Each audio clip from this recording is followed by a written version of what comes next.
Mahkamah Konstitusi yang mempertanyakan istilah kebangsaan ini. Karena apa? Karena Pancasila dipertanyakan waktu itu kenapa menjadi pilar, padahal Pancasila adalah fondasi.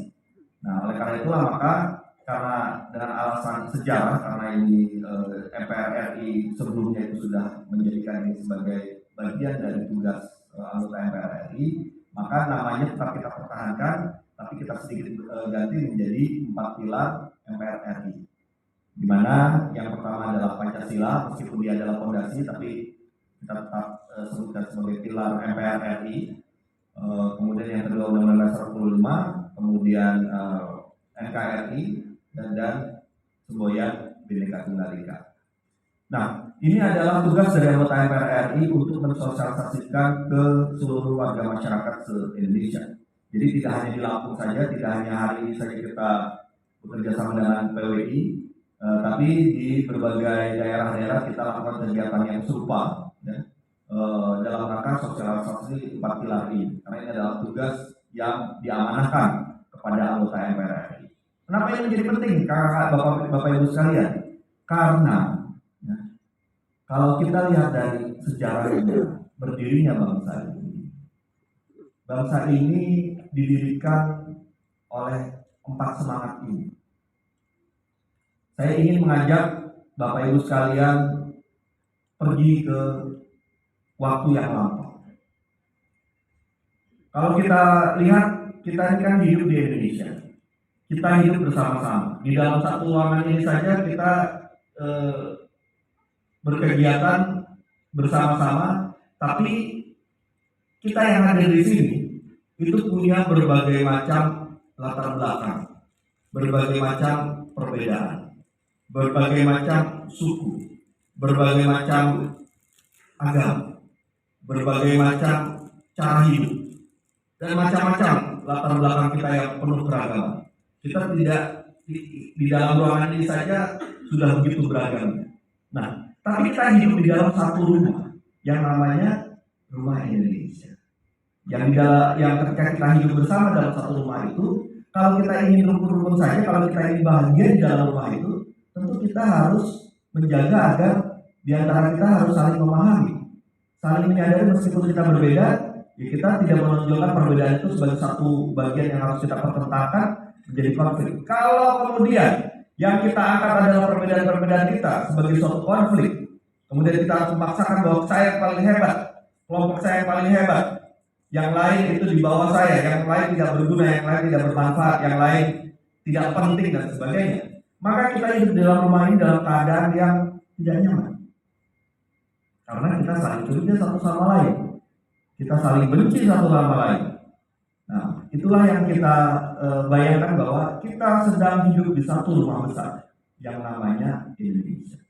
Nah, rumah besar ini kalau kita tarik ke belakang itu berdiri sejak tahun 1945, 17 Agustus 1945. Dulunya kita sudah hidup bersama ya, dalam Kepulauan Nusantara ini yang juga penuh dengan keberagaman. Ya. Dulu kita pernah dijajah ya, oleh penjajah-penjajah asing, di mana sumber daya alam kita diraup, ya, kita hidup dalam keadaan terkekang, tidak bebas dan sebagainya. Sampai satu saat para pendiri bangsa kita ini punya kesadaran bahwa setiap manusia itu punya hak untuk merdeka.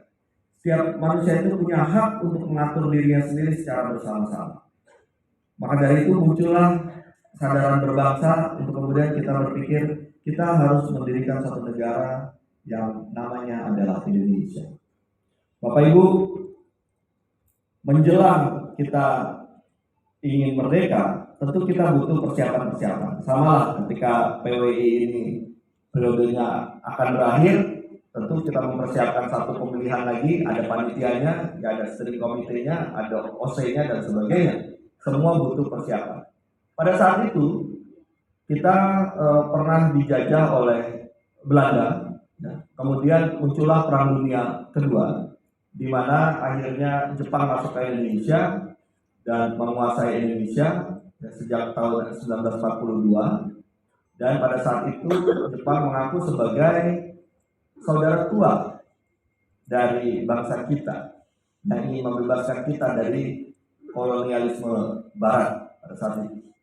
Dan karena untuk menarik hati dari rakyat Indonesia, karena pada saat itu sedang ada Perang Dunia Kedua di mana Jepang sebagai salah satu pihak yang berseteru dengan sekutu, ada Jerman dan Jepang di satu sisi, ada sekutu Amerika, Inggris, Belanda, di situ Eropa Barat, di sisi lain, yang pada saat itu Jepang membutuhkan juga dukungan dari bangsa Indonesia, karena itu menjanjikan bahwa suatu saat nanti bangsa Indonesia akan merdeka.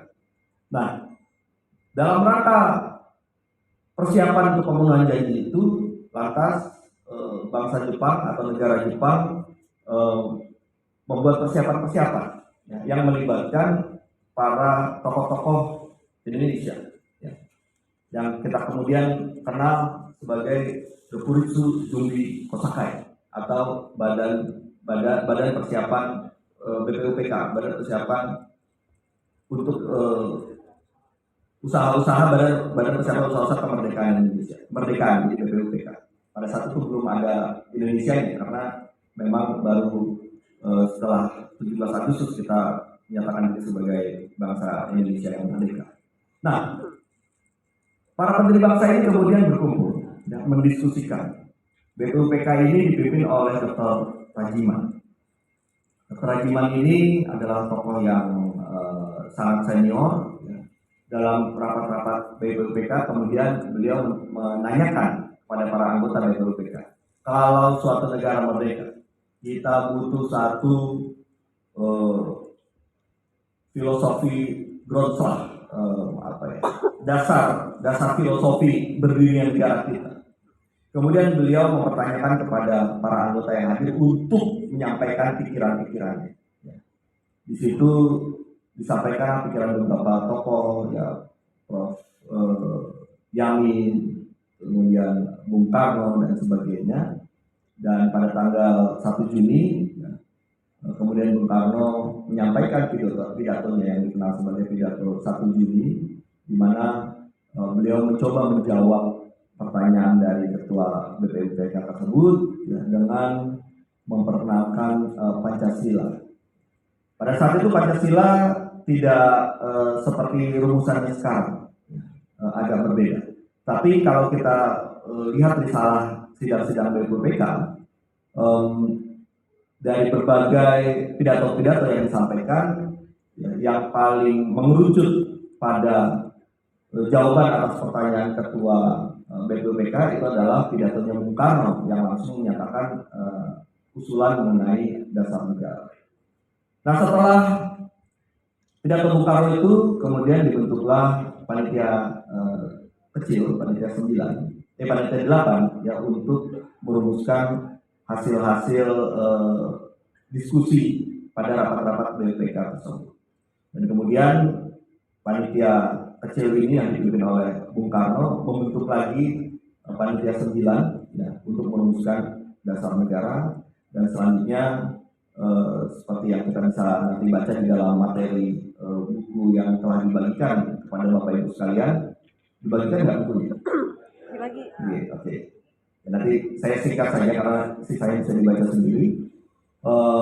Kemudian dirumuskanlah rumusan Pancasila, yang kemudian Piagam Jakarta oleh panitia 9 ini berbentuk Piagam Jakarta, yang dimana di dalamnya termuat rumusan Pancasila, ya, meskipun masih memiliki perbedaan, ya, yaitu terdapat 7 kata yang kemudian nantinya akan hilang menjadi seperti rumusan Pancasila pada saat itu.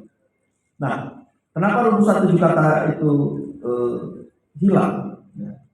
Karena ketika kita kemudian menyatakan kemerdekaan kita, terdapat keberatan dari keluarga kita, utamanya dari Indonesia Timur.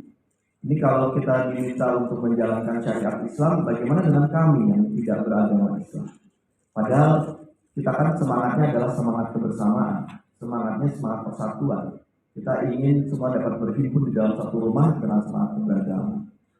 Nah, Bapak Ibu sekalian, perlu kita ketahui bahwa persetujuan untuk menghilangkan 7 kata ini justru juga didapat dari para tokoh-tokoh agama, tokoh-tokoh Muslim yang luar biasa. Mereka tidak memikirkan kelompok, tapi yang dipikirkan adalah bagaimana bangsa kita, bagaimana kebangsaan kita. Sehingga meskipun pada saat itu sudah tercantum 7 kata ini, tapi ada satu kerelaan ya untuk kita hilangkan supaya kita Supaya kita bisa hidup bersama dengan semangat kebersamaan ini. Dan akhirnya setelah kita ketahui rumusan Pancasila adalah rumusan yang ada ya seperti yang kita pelajari pada saat ini. Nah, Bapak Ibu sekalian, kenapa Pancasila itu menjadi penting? Karena Pancasila itu adalah dasar filosofi kita. Tidak hanya itu, tapi juga way of life kita, jalan hidup kita yang kita juga sepakati bahwa dengan karakteristik bangsa kita seperti ini, maka kita ingin menjalankan kehidupan sehari-hari dengan berpedoman pada nilai-nilai Pancasila. Yang ketiga, selain dasar filosofi, kemudian juga way of life, juga ini adalah alat pemersatu kita. Kalau kita lihat dari sejarahnya, jelas-jelas ini menunjukkan alat pemersatu. Kalau kemudian kita menyingkirkan Pancasila dari kehidupan kita menyingkirkan Pancasila dari segala sumber kehidupan kita, maka kita punya kekhawatiran bangsa kita akan terpecah-pecah. Bangsa kita tidak akan punya semangat kebersamaan, semangat keberagaman yang seperti kita miliki pada saat ini. Nah, oleh karena itu penting bagi kita semua, Bapak Ibu, khususnya para wartawan, untuk juga menjadi agen-agen terdepan untuk terus mengingatkan kepada warga negara kita untuk menjaga dan merawat Pancasila.